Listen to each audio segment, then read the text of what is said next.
Bien, entonces, como ya les había puesto en el título, en el CIANET, hoy día vamos a tocar un tema especial. Estamos en el mes de septiembre y se le conoce al mes de septiembre como el mes de la Biblia, ¿ya? ¿Por qué? Eso lo vamos a ver ahora, ¿no? Pero el mes de septiembre se le conoce también como el mes de la Biblia. Antes vamos a dar inicio entonces a esta sesión de clase, como siempre, con la oración. Ya, vamos a hacer oración entonces.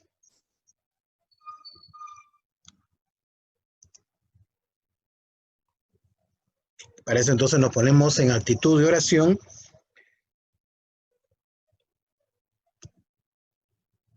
Nos ponemos en actitud de oración entonces y vamos a empezar esta oración en el nombre del Padre, del Hijo, del Espíritu Santo. Amén.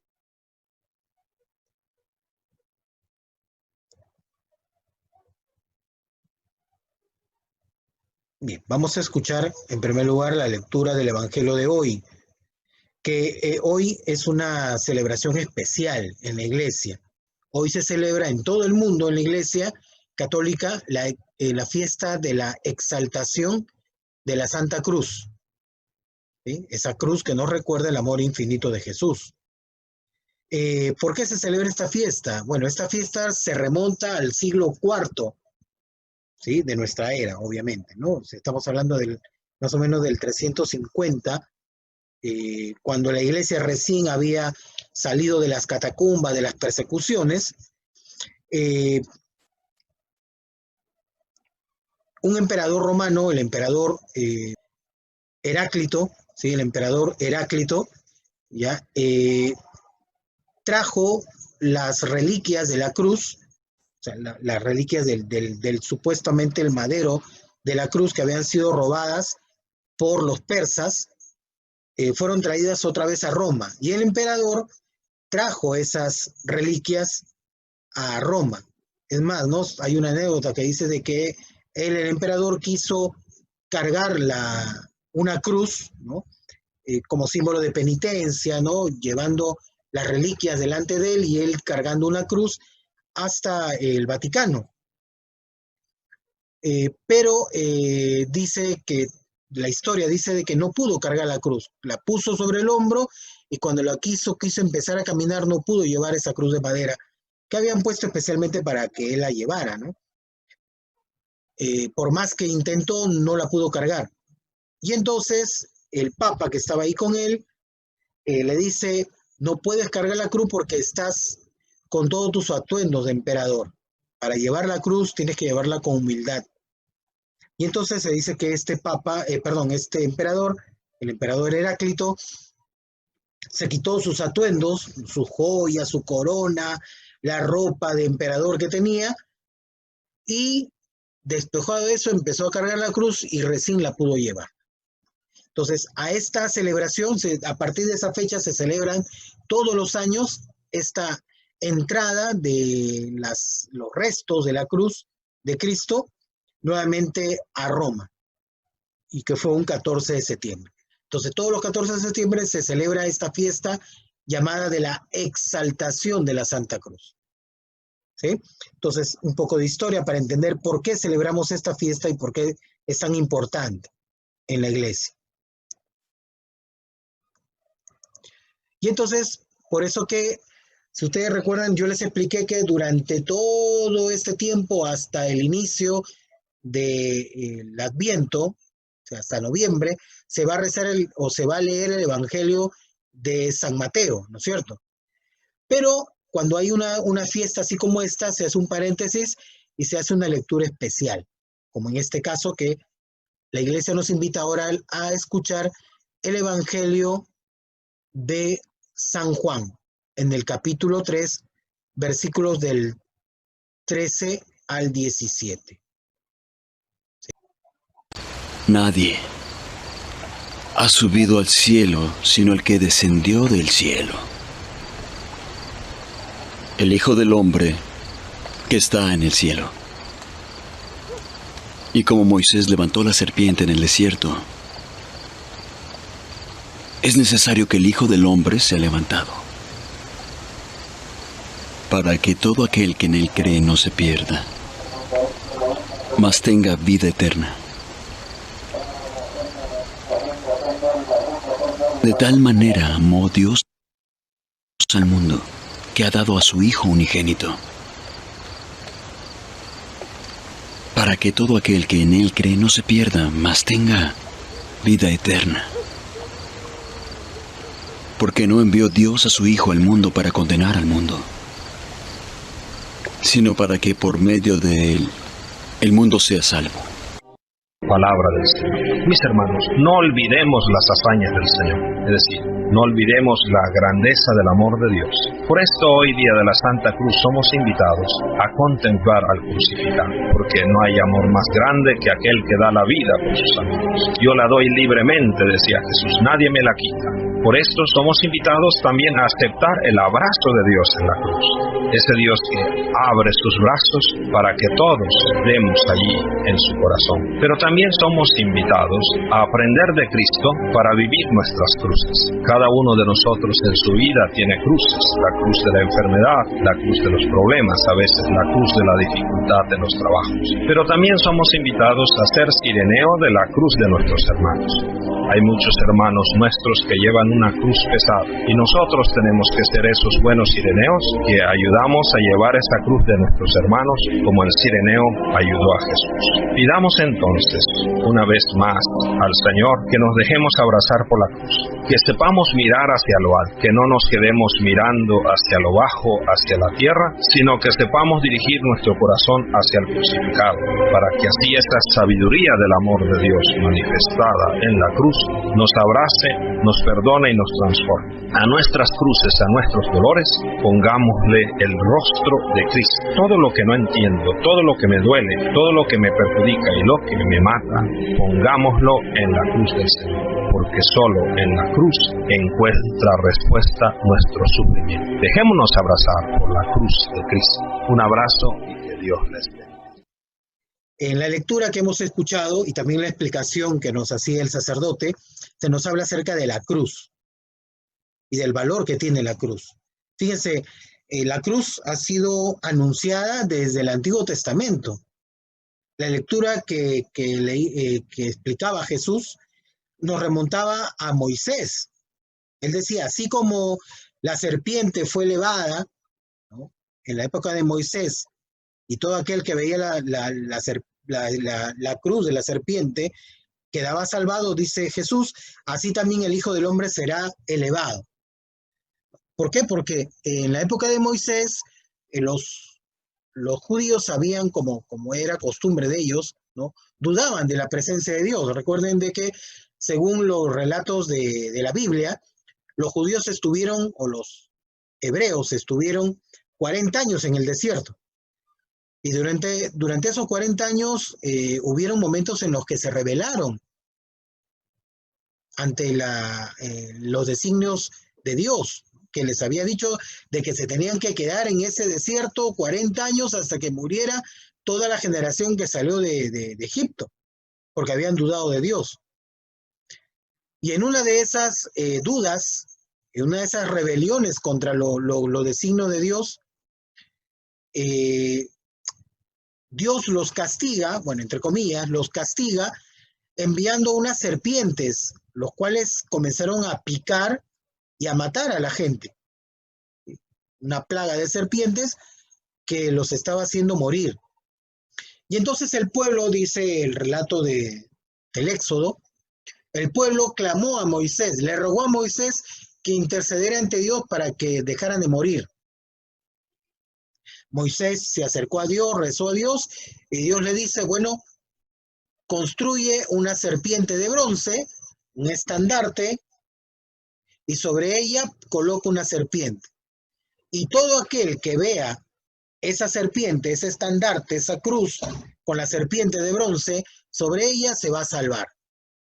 Esto no era otra cosa que un anticipo, una profecía de lo que pasaría, y Jesús eso es lo que le recuerda, ¿no?, a este hombre con el que está conversando, ¿sí?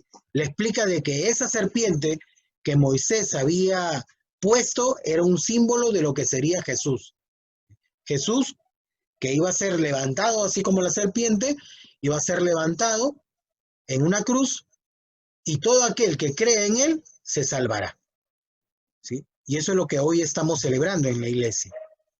La exaltación, ¿no? El enaltecer de esa cruz que se había convertido en la época de Jesús en un signo de vergüenza. Los romanos colgaban en la cruz, ¿a quiénes? A los ladrones, a los asesinos, y solamente a ladrones y asesinos que eran considerados esclavos. Un romano que mataba, un romano que robaba, no era condenado a la cruz. A la cruz eran condenados solamente los esclavos. Y Jesús adoptó esa forma de morir, la cruz, que en esa época era la peor forma de morir, porque morías avergonzado. No te colgaban así como aparecen las cruces de Jesús, por si acaso, con por lo menos algo que cubría sus partes íntimas. No, el condenado a la cruz moría avergonzado, incluso moría desnudo. Y lo dice San Pablo. Jesús murió desnudo en la cruz, avergonzado totalmente. Y con la peor de las muertes, porque la cruz hasta hoy es la peor forma de morir, porque mueres asfixiado, mueres torturado aparte, ¿no? Mueres de tétanos. El tétanos te produce calambres en todo el cuerpo. Y que por último terminan por causarte la muerte por asfixia y un paro cardíaco, porque ya no puedes, al tener los músculos, ¿no? Acalambrados, ya no puedes levantar el cuerpo para respirar. Y eso es lo que provoca la muerte. Y en ese suplicio podían estar las personas hasta más de un día. Imagínense. Pero Jesús solamente le bastaron 3 horas para demostrar, ¿no? Lo terrible del pecado y también el amor de Dios, ¿no? Que fue capaz de sacrificar a su Hijo para demostrarnos lo terrible del pecado, pero también la grandeza del amor de Dios. Vamos a terminar esta oración haciendo estas peticiones, estas preces. A cada invocación vamos a repetir, como dice allí, por tu cruz, sálvanos, Señor. Lo puedes hacer utilizando tu micrófono o lo puedes hacer, si no lo quieres hacer, mentalmente o desde tu casa, simplemente. Entonces, a cada invocación repetiremos, por tu cruz, sálvanos, Señor. Hijo de Dios, que por la señal de la serpiente de bronce sanaste al pueblo de Israel, protégenos hoy de la mordedura del pecado. Todos, por tu cruz, sálvanos, Señor. Hijo del hombre, que fuiste elevado en la cruz, como Moisés elevó la serpiente en el desierto, elévanos a la felicidad de tu reino. Por tu cruz, sálvanos, Señor. Hijo unigénito del Padre, que fuiste dado al mundo para que todo el que cree en ti no perezca, concede la vida eterna a los que buscamos tu rostro. Todos, por tu cruz, sálvanos, Señor. Hijo amado del Padre, que has enviado al mundo no para condenarlo, sino para que se salve por ti, da la fe a nuestros parientes para que no perezcan. Todos, por tu cruz, sálvanos, Señor.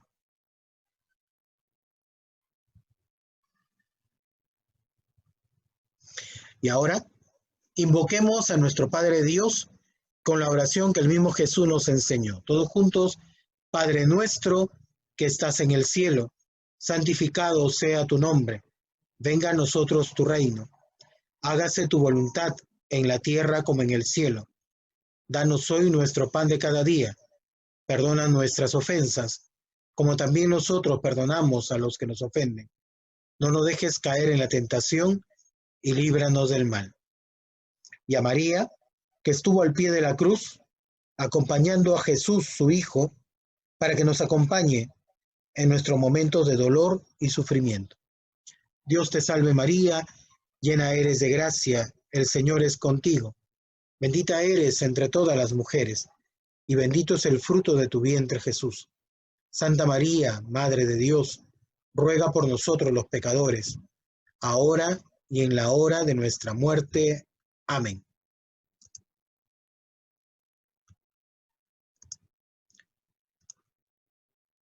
Bien, y entonces con eso vamos a terminar nuestra oración en el nombre del Padre, del Hijo, del Espíritu Santo. Amén. Bien, entonces estamos, como le decía, viendo este tema que tiene que ver con el mes en el que estamos, que es el mes de septiembre, que es conocido como el mes de la Biblia. ¿Sí? Ahora, ¿por qué se le conoce así como el mes de la Biblia? Bien, primero, porque el 30 de septiembre se celebra la fiesta de San Jerónimo de Estridón, o San Jerónimo simplemente, ¿no? Que vivió en el año 340 al año 420, vivió 80 años, de los cuales muchísimos años se la pasó estudiando primero el idioma griego, el idioma latino, para poder hacer una traducción de la Biblia. Él fue el que tradujo la Biblia, ¿ya? Que estaba en griego y en hebreo, que eran los idiomas originales en que se escribió la Biblia. El Antiguo Testamento, casi todo el Antiguo Testamento fue escrito en hebreo. Una parte ha sido escrita en griego, sobre todo los últimos libros que se escribieron, ¿no? Cuando ya los judíos estaban bajo el dominio de toda podríamos llamarlo así, de toda la influencia griega, ¿no? Con los fenicios, con los griegos en sí, ¿no? Pero sobre todo en la época de finales del último siglo antes de Cristo, ¿no? El primer siglo antes de Cristo, en el que el griego era el idioma oficial prácticamente de todo el mundo antiguo, así como hoy el inglés, ¿no? O el chino, mandarín, son los idiomas, podríamos decir, oficiales, ¿no? De la economía mundial. En el último siglo antes de Cristo, estamos hablando del 100 antes de Cristo hasta incluso después de Cristo, el griego era el idioma oficial, en el Asia sobre todo. Y entonces, algunos libros, los últimos que se escribieron, que son el libro de la sabiduría, por ejemplo, los últimos capítulos de Daniel, el libro de Tobías, el libro de Ruth, y etcétera. Algunos libros más fueron escritos en griego. Y los libros del Nuevo Testamento, en su mayoría, fueron escritos también en griego. Prácticamente casi todos fueron escritos en griego. Algunos en hebreo, ¿no? Como por ejemplo el libro de Marcos, el libro de Mateo, algunas partes fueron escritas en hebreo. Pero casi todo el Nuevo Testamento, los originales fueron escritos en griego. Bien, entonces, San Jerónimo fue encargado por el Papa Dámaso para que él tradujera toda la Biblia del griego y del hebreo, la tradujera al latín, que en esta época, año 380, o sea, a partir del siglo más o menos segundo, el latín, sobre todo en la parte occidental de Europa, era el idioma oficial, ¿sí? En Europa, Roma, y todo lo que es ahora Italia, Europa, España, ¿no? Francia, Alemania, el idioma oficial era el latín, por los romanos, ¿no es cierto? Por los romanos. Entonces, San Dámaso le encarga a San Jerónimo, o Jerónimo de Estridón, le encarga traducir la Biblia de los idiomas originales al latín. Y él se tardó, fíjense cuántos años, del 382 hasta el año 405 en que terminó de traducir la Biblia. A esta traducción se le conoce como la Vulgata. ¿Ya? Así se le conoce a esta traducción, a esta Biblia, la Vulgata. ¿Por qué Vulgata? Porque creo que ya en filosofía les expliqué, la palabra Vulgata en latín, vulgus, viene de vulgus, que significa pueblo. ¿Ya? Pueblo. ¿Por qué? Porque esta Biblia fue hecha justamente para que todas las personas pudieran leerla. ¿Por qué? Porque en esta época solamente podían leer la Biblia que estaba en hebreo o que estaba en griego. ¿Quiénes? Los que sabían griego y los que sabían hebreo. Pero entonces el Papa San Dámaso le encarga a Jerónimo que traduzca la Biblia al latín, que era el idioma que hablaban todos, la gente, toda la gente, hasta los más humildes, hablaban latín. Y entonces el Papa quiso que se tradujera la Biblia en latín para que todos la pudieran entender. ¿Ya? Entonces, por eso se llama la Vulgata. Viene de vulgus o para el pueblo. Otro detalle más con respecto a San Jerónimo es que esta Biblia ya desde esta época se empezó a utilizar, ¿no es cierto? Pero fue declarada oficialmente en el año 1546 durante el Concilio de Trento como la versión auténtica y oficial de la Biblia para la Iglesia Católica. Entonces, ya en el año 1546, vuelvo a repetir, con el Concilio de Trento, se oficializó a esta traducción como la oficial de la Iglesia. Y así ha permanecido hasta la Nova Vulgata, la Nueva Vulgata, una nueva traducción que se hizo ya no una sola persona, sino un grupo de personas, un grupo de entendidos de la Biblia, que volvieron a hacer una nueva traducción porque la Biblia de San Jerónimo tenía algunos detalles que tenían mala traducción, ¿sí? Pero ahora con los estudios modernos ya se tiene una traducción mejor, ¿no? Más exacta de la Biblia, y a esa nueva traducción se le llama la Nova Vulgata, ¿sí? Que se aprobó en el año 1979, que ahora es el texto bíblico oficial de la Iglesia Católica. Entonces, toda traducción que se haga tiene que partir de la Nova Vulgata, a partir del año 1979. Por ejemplo, ustedes seguramente en sus casas tienen una Biblia, ¿no? Generalmente la que tenemos en casa es la Biblia latinoamericana, ¿no? Que es la más fácil, ¿sí? Que es una traducción que se hace, pero adaptada al lenguaje latinoamericano. Pero esa Biblia, para que sea católica o sea considerada católica, tiene que partir de la traducción de la Nova Vulgata, ¿sí? O de la Vulgata, como podríamos llamarla así, ¿no? No puede contradecirse con lo que dice la Vulgata. Se puede cambiar ciertas palabras, pero tiene que ir en consonancia con la Biblia oficial de la Iglesia, que en este caso es la Nova Vulgata.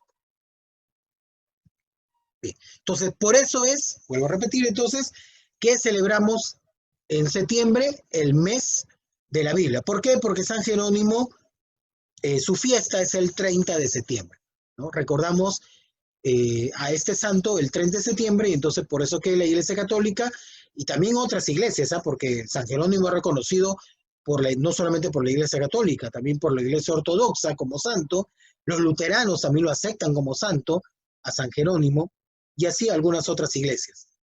Y entonces en el mundo se celebra el mes de la Biblia en la fiesta de este santo. ¿Ya? Seguimos. Bien, y ahora entonces vamos a hacer una especie de un poco de saber nuestros conocimientos. ¿Qué tanto conocemos de la Biblia? ¿Ya? Y para esto del qué tanto conocemos de la Biblia, vamos a entrar a un quizzes. Bien, vamos a iniciar entonces el quiz a ver qué tanto sabemos de Biblia. Vamos a ver. Empezamos.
A ver, vamos a ver entonces, a ver qué tal nos ha ido en nuestras respuestas.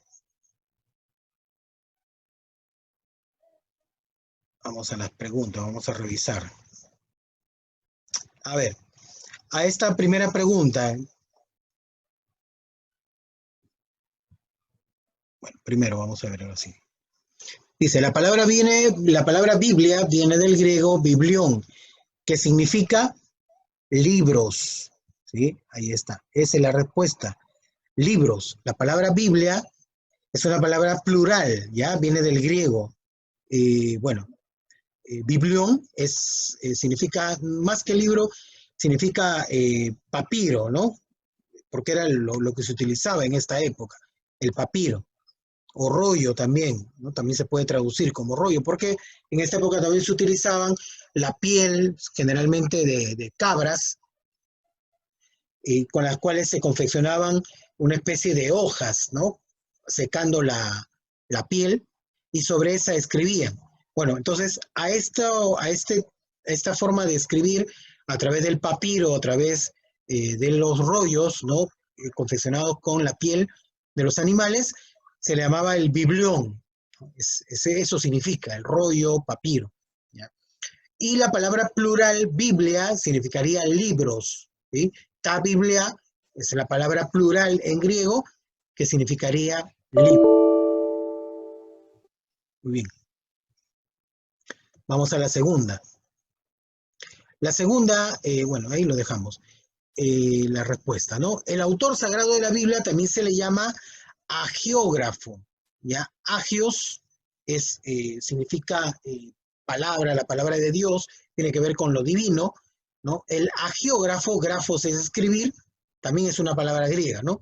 Agios, que significa lo divino, ¿no? Lo que viene de Dios, y grafos significa escribir, ¿no? Entonces, el agiógrafo es el que escribe sobre Dios, ¿no? La Biblia. Bueno, ahí 5 acertaron y el resto se equivocaron. La tercera pregunta decía, la Biblia tiene 2 partes, que son el Antiguo y el Nuevo Testamento, ¿no? Por ahí yo les puse esto de Viejo y Nuevo Testamento, ¿por qué? Porque este término generalmente lo usan los evangélicos, ¿sí? ¿Por qué? Porque hacen una traducción del inglés. Ustedes saben de que la mayor parte de las iglesias evangélicas provienen de Inglaterra a Estados Unidos y de Estados Unidos a nosotros, ¿no? Han venido de allí. Generalmente vienen a partir de Estados Unidos estas sectas que han venido aquí a América, ¿no? Recordemos que América tenía el 90 y tanto por ciento, eran católicos, pero ahora ha habido un crecimiento de iglesias no católicas, ¿no? Iglesias cristianas evangélicas, generalmente que han venido de Estados Unidos, ¿no? Influencia norteamericana. Y bueno, entonces, por una mala traducción del Antiguo y Nuevo Testamento, se le dice el Viejo Testamento y el Nuevo Testamento, ¿no? Pero en realidad el término para nosotros los católicos es Antiguo y Nuevo Testamento. ¿Ya? Muy bien. Allí prácticamente todos acertaron, ¿no? En esa no hubo pierde, justamente porque todo el tiempo en el colegio se les ha hablado de esto, ¿no? Antiguo y Nuevo Testamento. Muy bien. La siguiente pregunta decía, ¿el Antiguo Testamento cuántos libros tiene el Antiguo Testamento? 46 libros, ¿sí? 46 libros tiene el Antiguo Testamento. Algunos pusieron, de repente se equivocaron, 47, otros pusieron 39, ¿no? O 27, pero en realidad el Antiguo tiene 46 libros, 27 son del Nuevo Testamento. Como vamos a ver, hay otra pregunta ahí, ¿no? El Nuevo Testamento tiene, ahí está, 27 libros, ¿sí? Son 27 libros del Nuevo Testamento. La siguiente pregunta decía, ¿quién es la autoridad para interpretar correctamente la Biblia? Bueno, las autoridades, ¿no? Son el Papa y los obispos. En realidad son los obispos. El Papa es un obispo, ¿no? Eso tenemos que tomarlo en cuenta. ¿sí? La autoridad la autoridad correcta para interpretar la Biblia es el obispo y obviamente como primado de los obispos, el papa. El sacerdote no es autoridad para interpretar la Biblia. El sacerdote interpreta la Biblia, pero en acuerdo o en concordancia con lo que dice el papa y los obispos. Nosotros, los laicos, también podemos interpretar la Biblia, pero de acuerdo a lo que nos enseñan el papa y los obispos. ¿Por qué? Porque el papa y los obispos son los sucesores de los apóstoles.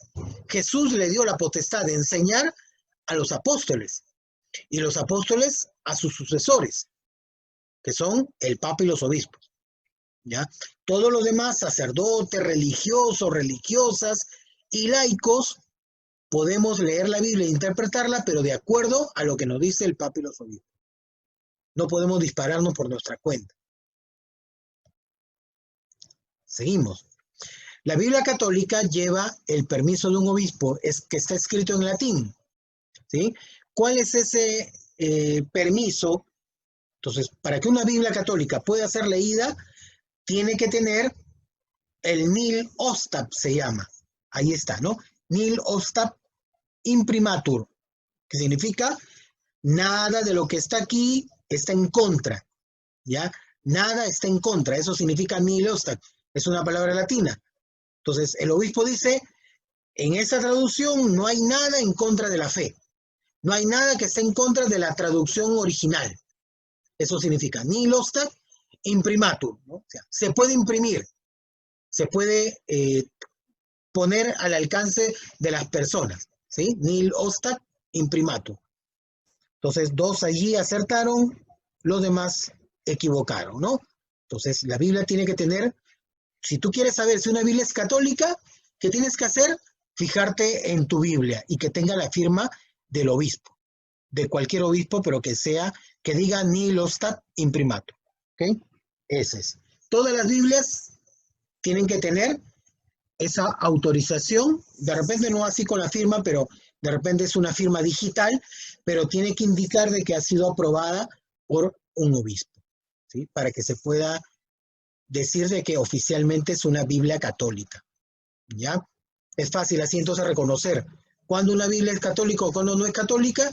Te fijas en las primeras hojas, tiene que estar el imprimatur o el nil ostab del obispo. Seguimos, siguiente pregunta, dice, a los 5 primeros libros de la Biblia se le llama, esto creo que era fácil, ¿no? El Pentateuco, ¿sí? Pentateuco. Pentateuco significa las 5 palabras, ¿sí? Las 5 leyes también, ¿sí? 5 leyes.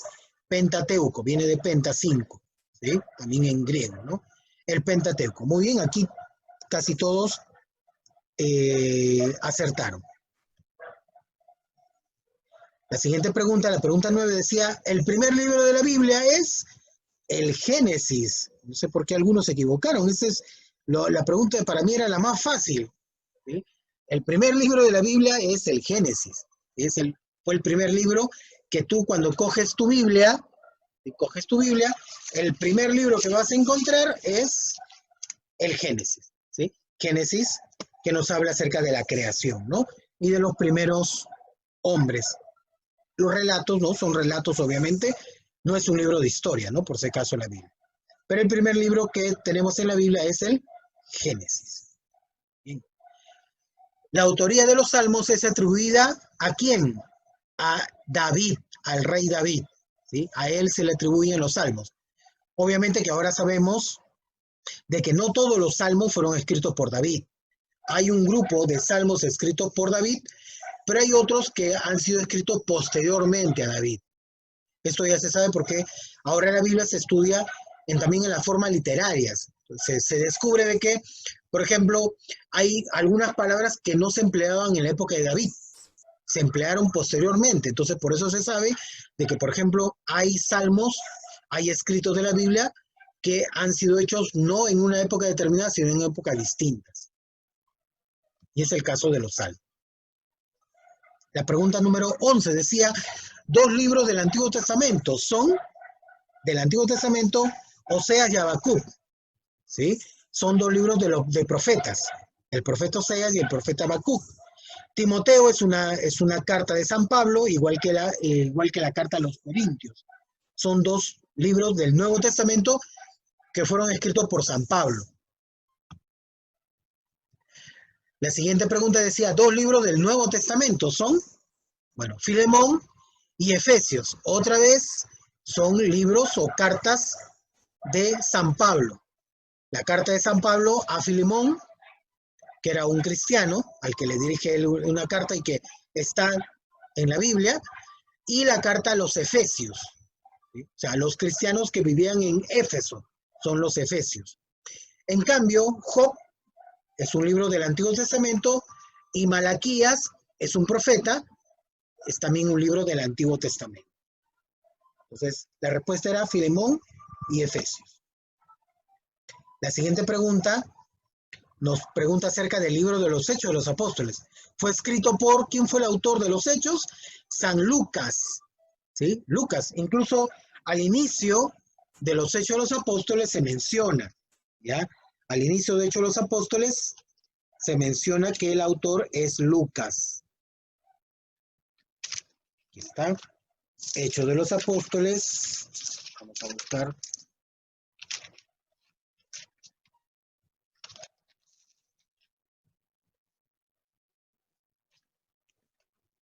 ¿Sí? Aquí está. Lucas presenta su libro, capítulo 1. Versículo 1 dice, en mi primer libro, querido Teófilo, hablé de todo lo que Jesús comenzó a hacer y enseñar. Se está refiriendo a su evangelio, ¿ven? En el evangelio de Lucas, dice, en mi primer libro, se dirige a Teófilo, hablé de todo lo que Jesús comenzó a hacer y enseñar. Al final del libro, Jesús daba instrucciones mediante el Espíritu de los apóstoles que había elegido y era llevado al cielo. ¿Ven? Entonces, así es como él indica quién es el autor, ¿no? ¿Sí? Lucas, entonces, es el autor de este libro llamado Hechos de los Apóstoles. Muy bien. Seguimos. La siguiente pregunta decía, los libros que forman el Pentateuco. ¿Se acuerdan cuál era el Pentateuco? Los 5 primeros libros, ¿no? Pentateuco son Génesis, Éxodo, Levítico, Número y Deuteronomio. Los 5 primeros libros de la Biblia. Génesis, Éxodo, Levítico, Números y Deuteronomio. 5 libros. Por eso también Pentateuco, ¿no? 5 primeros libros. La respuesta era, entonces, esa. ¿Sí? 5 acertaron. Bien, vamos terminando con esto. Los evangelios son, ¿cuáles son los evangelios? Mateo, Marcos, Lucas y Juan. ¿Sí? Por ahí hubieron 3 que se equivocaron. Son 4 evangelistas. Mateo, Marcos, Lucas y Juan. ¿Ya? Muy bien. Y por último estamos en la pregunta número 16. No es un libro del Nuevo Testamento. No es un libro. Es el libro de Nahum. Es el único que no es. Tito es un libro del Nuevo Testamento, escrito por San Pablo, Gálatas también, y Timoteo. ¿Sí? Estos 3 libros son escritos de San Pablo, son cartas de San Pablo. El otro es un profeta, Nahum, es del Antiguo Testamento. Pregunta número 17. ¿No es un libro del Antiguo Testamento? Bueno, del Antiguo Testamento son Macabeos, el libro de Crónicas y el libro del profeta Sofonías. En cambio, Tesalonicenses es una carta de San Pablo. Entonces, la única que no es del Antiguo Testamento es Tesalonicenses. 5 acertaron. La pregunta 18, son 2 libros del Antiguo Testamento. A ver, están aquí el libro del profeta Amós y el libro del profeta Tobías. Estos 2. En cambio, Hechos y Filipenses no son del Antiguo Testamento, sino son del Nuevo. Muy bien, y hasta ahí entonces tenemos este quizzes que nos está mostrando que sabemos algo de la Biblia, pero no estamos todavía, ¿sí? Teniendo un conocimiento completo de lo que es la Biblia. Entonces, ustedes después pueden repasar esto, ya, de hecho, repásenlo porque esa explicación que hemos hecho es parte de lo que estamos, del tema que estamos viendo, ¿no? Que es la Biblia, ¿ya? Entonces hay que repasarlo y ver entonces en qué estamos fallando y de alguna manera saber, ¿no? De qué cosa, cuál es la respuesta correcta a todo esto, ¿ya? ¿Qué tanto conocemos de la Biblia? Ya tenemos una idea, ¿sí? Aquí hemos hecho preguntas fáciles, ¿no? Al azar, no estamos preguntando nada que sea, que no debiéramos conocer en quinto de secundaria, todo esto deberíamos saberlo. Entonces, de repente hay algunas cosas que sí nos las han enseñado, seguramente todos nos han enseñado de lo que hemos preguntado aquí, pero tenemos que recordar. Algunas otras cosas más, algunas cosas se van a repetir, algunas cosas que hay que saber de la Biblia. Primero, como ya hemos dicho, la palabra Biblia viene del latín, Biblia, de hecho la palabra Biblia es una palabra latina, pero que a su vez se deriva del griego biblia, ahí está, ¿no? Biblia, que significa libros, es el plural, ¿ya? Plural de biblión, como ya lo expliqué hace un momento, ¿no? Biblión es la palabra que significa libro, traducido al castellano, ¿no? Biblia, que en realidad es rollo, ¿no? Papiro, pero que castellanizado significaría libro y la palabra Biblia sería libros, el plural. Segundo, toda la Biblia católica está compuesta por 73 libros, como ya lo vimos en el quizzes, 46 son del Antiguo Testamento y 27 del Nuevo Testamento. En total, 73 libros, ¿ya? 73 libros está compuesta nuestra Biblia, la Biblia católica. ¿Por qué digo Biblia católica? Porque las Biblias protestantes tienen menos libros, ¿sí? Algunos no tienen 73, sino tienen 67, otros tienen 66, otros tienen 69, etc. Pero la Biblia católica tiene 73 libros, ¿ya? La Biblia fue escrita en 3 idiomas. La mayor parte del Antiguo Testamento fue escrito en hebreo y algunas partes en arameo. El arameo eh, es un lenguaje que hablaban los hebreos, los palestinos, era el lenguaje común, ¿ya? El hebreo era como un lenguaje más religioso, más oficial, pero de que hablaban solamente algunos. En cambio, el arameo es una derivación del hebreo. El arameo era el lenguaje común de la gente. Y algunas partes del Antiguo Testamento también han sido escritas en arameo. De hecho, Jesús, ¿qué hablaba? Jesús hablaba arameo, por si acaso, no hablaba hebreo. Por lo menos cuando hablaba con la gente, hablaba con sus discípulos, cuando él transmitía su enseñanza, cuando predicó, habló en arameo, porque era el lenguaje que hablaba la gente en su época. ¿Sí? Bien, el Nuevo Testamento fue escrito en griego, la lengua comúnmente hablada cuando se escribió el Nuevo Testamento, ¿no? Que fue en el primer siglo, ¿no es cierto? Ya eso ya también nosotros en algún momento hemos hablado de eso. Hay al menos 185 canciones en la Biblia, ¿no? Este es un dato curioso. En la Biblia también hay canciones, ¿sí? 150 están escritas en los salmos. Los salmos son canciones, por si acaso, ¿sí? La salmodia, que son los 150 salmos, eran cantos, poemas, y que fueron redactados en la Biblia y lo que nosotros conocemos como los 150 salmos. Pero aparte de esos 150 salmos, a lo largo de toda la Biblia hay otros 35 cantos más. Entre esos está, por ejemplo, el canto de María, el Magnífica, que empieza: mi alma engrandece y alaba al Señor, cuando Isabel, ¿no es cierto? Ella va donde Isabel, Isabel la alaba como la favorecida de Dios porque en ella llevaba al Mesías. María canta este cántico. Perdón, un momentito.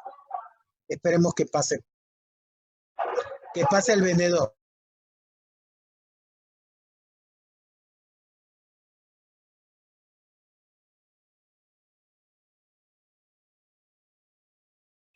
Bien, ya se está alejando por lo menos. Bien, entonces le decía de que uno de esos cantos, por ejemplo, es el canto de María. El canto de Zacarías también. ¿Se acuerdan cuando Zacarías, el ángel le anuncia que va a ser el padre del profeta, ¿no? Juan el Bautista? Zacarías no cree y Dios lo castiga. ¿Y cómo lo castiga? Haciéndolo que quede mudo. Y le dice, recién vas a recobrar el habla cuando todo esto que yo estoy denunciando se cumpla, que fue cuando nació su hijo, ¿no? Juan el Bautista. Y allí cuando nace el hijo de Zacarías, Zacarías recobra la voz. Y allí él también va a dar un canto, un poema. Entonces también está el canto de Zacarías en el Nuevo Testamento. También está el canto en el Nuevo Testamento de un anciano, ¿recuerdan? Simeón, que fue el que estaba en la puerta del templo y que cuando José y María llevaron a Jesús para circuncidarlo, cuando tenía apenas unos días de nacido, cuando se acercaron, este Simeón, el Espíritu Santo, dice la Biblia, lo iluminó para darse cuenta que ese niñito que estaban llevando era el Mesías. Y entonces él también hizo un canto allí. Bueno, entonces, así como estos cantos, también en el Antiguo Testamento hay otros, ¿sí? Que son en total 35 más, aparte de los 150 que están en el libro de los Salmos. ¿Sí? Entonces, el pueblo le cantaba sobre Dios o los eventos sucedidos a su alrededor. En el libro, por ejemplo, también ahora que recuerdo, en el Antiguo Testamento hay un libro de puros poemas sobre el amor humano, que se llama El Cantar de los Cantares. Allí también hay otras canciones, ¿no? Que hablan de Dios y del amor humano. Continuamos. Número 5. Otra cosa que debemos saber de la Biblia. La Biblia fue escrita por más de 40 autores, entre profetas, reyes, evangelistas, apóstoles, etc. Hay por lo menos 40 autores, ¿sí? De la Biblia. El libro más largo de la Biblia es el libro de Jeremías, la profecía de Jeremías. Y el más corto es la tercera carta de Juan, ¿no? La tercera carta de Juan, que es pequeñísima. Tú en tu Biblia la vas a encontrar en una sola hoja, ¿sí? Bueno, depende del tamaño de la Biblia también, ¿no? En algunas Biblias chiquititas la vas a encontrar en 2, ¿no? Pero es el libro más corto, la tercera carta de San Juan. Otro dato que debes saber es que la Biblia fue escrita por personas de distintas ocupaciones. Uno fueron reyes, como por ejemplo David, Salomón, que mandó a escribir también algunos relatos de la Biblia, granjeros, pescadores, profetas, un doctor, que fue San Lucas, ¿no? Lucas fue un doctor, ¿no? Doctor de medicina, era Lucas. Un escriba, entre otros, ¿ya? Entonces fueron los que van a redactar la Biblia. 8. La Biblia fue escrita en 3 continentes. La mayoría se escribió en lo que hoy es Israel, en el Asia entonces, en el Asia Menor, pero algunos pasajes fueron escritos en Egipto, en el África, sobre todo recuerden también lo mencionamos en algún momento en filosofía, en este puerto, Alejandría, ¿no? Alejandría de Egipto, en el África. Allí se escribieron también muchos pasajes de la Biblia, algunos pasajes de la Biblia. Y varias epístolas del Nuevo Testamento en ciudades de Europa también fueron escritas, ¿no? Algunas cartas de San Pablo fueron escritas en Europa, ¿sí? En Roma, por ejemplo, también fueron escritas. El Apocalipsis de San Juan y el Evangelio de San Juan fueron también escritas en Grecia, donde estuvo San Juan preso, ¿no? En la isla de Patmos. Ahí estuvo preso San Juan y allí desde su cárcel en Patmos escribió su Evangelio y también el Apocalipsis. 9. Hay más de 40 milagros de Jesús en la Biblia. Estos incluyen sanaciones, exorcismos. El exorcismo es sacar el demonio, ¿no?, de una persona. Resurrecciones de muertos, por ejemplo, cuando resucitó a Lázaro, que era su amigo, cuando resucitó a la hija de Jairo, etcétera, ¿no? Resurrecciones de muertos y control sobre la naturaleza. Por ejemplo, cuando estaba dormido en la barca con los discípulos y vino una tormenta y Jesús le dice a la tormenta que cese, y la tormenta cesó en ese momento, ¿no? Con su palabra nada más calmó la tempestad. Y por último, la 10ª, el libro más antiguo de la Biblia no es el Génesis, como muchos creen, sino Job. El libro de Job es el libro más antiguo, escrito aproximadamente en el año 1500 antes de Cristo. ¿Ya? En el año 1500 antes de Cristo se escribió el libro de Job. El libro del Génesis es posterior. El libro del Génesis escrito, las partes más antiguas más o menos datan de la época de Salomón. Estamos hablando del 930 antes de Cristo. ¿Sí? 930 antes de Cristo. Se escribió el Génesis, las primeras partes del Génesis. En cambio, el libro de Job, fíjate, fue escrito en el 1500 antes de Cristo. Muy bien, entonces esos son unos datos curiosos acerca de la Biblia, ¿no? De repente, seguramente, algunos de estos datos no los conocías. Ahora ya los conoces. Ahora, por último, para terminar, ¿cómo leer la Biblia? Algunos consejos para leer la Biblia. Bueno, allí te pongo algunos. Primero, para leer la Biblia hay que leerla con un propósito. ¿Para qué la lees? Para conocer, para saber, para encontrar a Dios. Tienes que tener un propósito. ¿Por qué leemos la Biblia? Leemos lo que tenemos allí. Los motivos pueden ser innumerables, desde una simple curiosidad hasta por el motivo principal, un sincero encuentro con Dios. Orígenes, que es un padre de la Iglesia, nos enseña que hay diversas dimensiones en el sentido de las Escrituras. Nos habla de un sentido literal, puedes leer la Biblia literalmente para estudiarla. Hay un sentido moral, es decir, leer la Biblia para adquirir de ella valores, para adquirir de ella enseñanzas que te da, ¿no? La Biblia encuentra muchas enseñanzas de cómo tú puedes vivir. Y también hay un sentido espiritual, es decir, lee la Biblia para encontrarte con Dios. Ese debe ser de repente nuestra máxima aspiración. No solamente leer la Biblia para saber qué dice, el sentido literal, o para estudiarla. No solamente leer la Biblia para encontrar valores, para encontrar enseñanzas que te pueden ayudar, como de repente puedes leer a Buda, como puedes leer a Gandhi, como puedes leer, no sé, un escrito o una carta de Luther King, o como puedes leer las cartas de, no sé, del Papa, ¿no? Si lees la Laudato Si, allí puedes encontrar enseñanzas de cómo vivir, enseñanzas morales. Pero la Biblia no solamente sirve para eso, sino la Biblia también sirve para encontrarte con Dios. Ese es el sentido espiritual. Entonces, las tres son importantes, ¿sí? Entonces, leerla con un propósito. Segundo, hay que leerla a la luz del magisterio, es decir, de la enseñanza de la iglesia. Tú no puedes dispararte e interpretar la Biblia como te dé la gana, sino que tienes que interpretarla de acuerdo a lo que nos enseña la iglesia. No se trata de que la Biblia sea una lectura prohibida, ni mucho menos. Estamos leyendo. Pero si la leemos a la merced de nuestro propio criterio, no solo nos vamos a entender, sino que nos podemos confundir.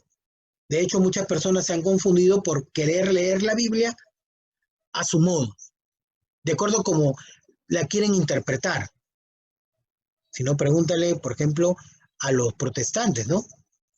Muchos de ellos leen la Biblia y a veces leen solamente un aspecto o una parte de la Biblia y quieren interpretar a su antojo lo que dice la palabra de Dios.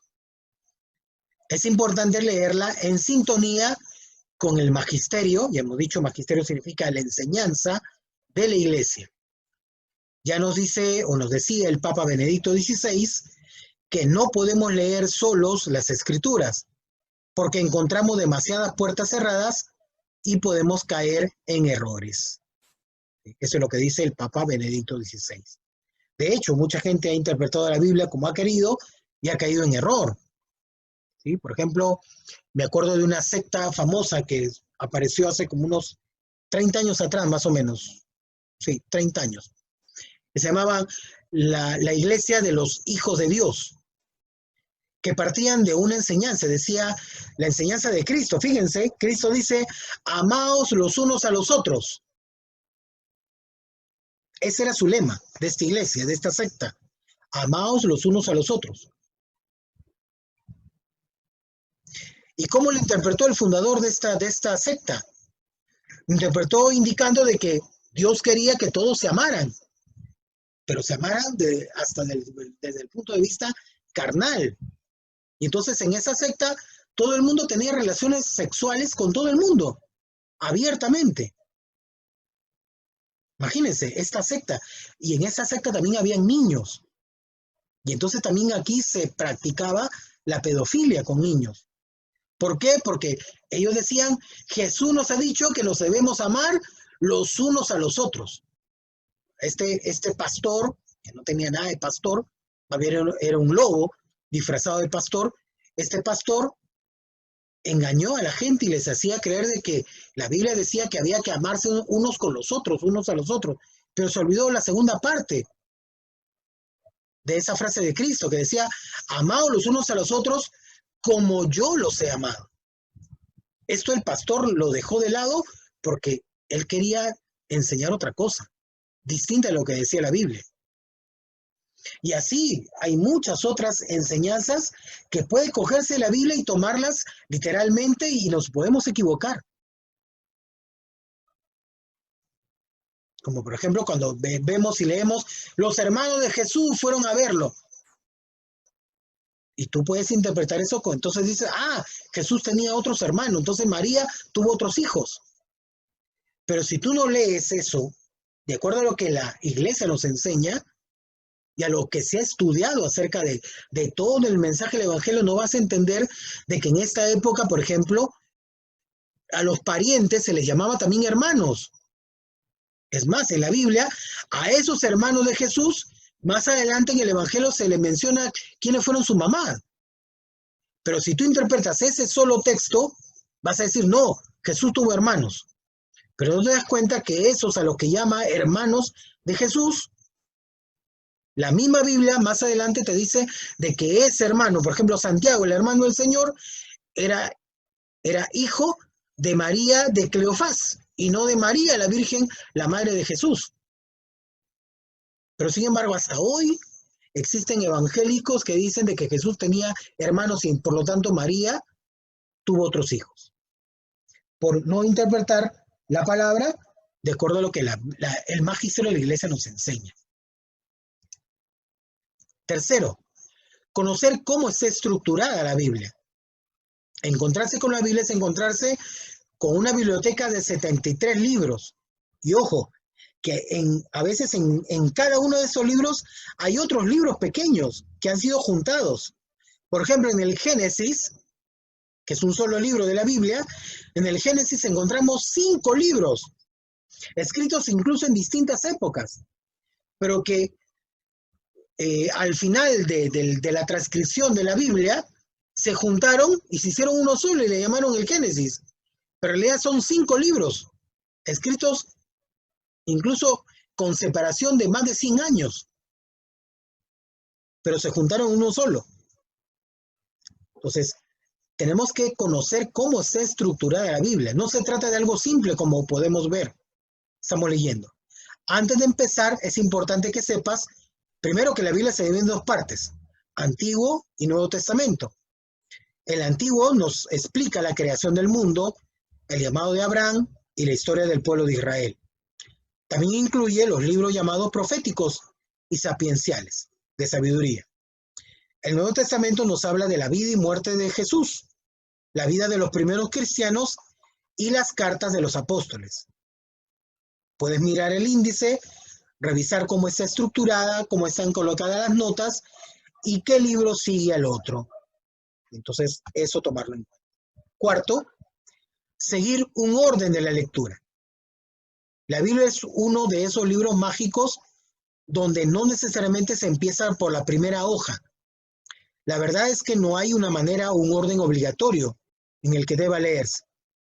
Sin embargo, hay mucha gente que empieza por el Génesis y al cabo de un tiempo termina abandonando la lectura y muchas veces no vuelve a leer más, ya sea porque se hace pesada, ya sea porque no se entendió nada.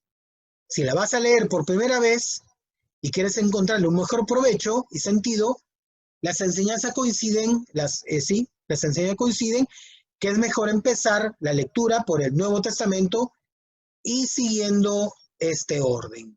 Y allí yo les pongo un orden, ¿ya? Tal vez parezca extraño, pero se debería empezar por la primera carta de San Juan. Aquí te doy una pista. Esta carta es una verdadera buena nueva.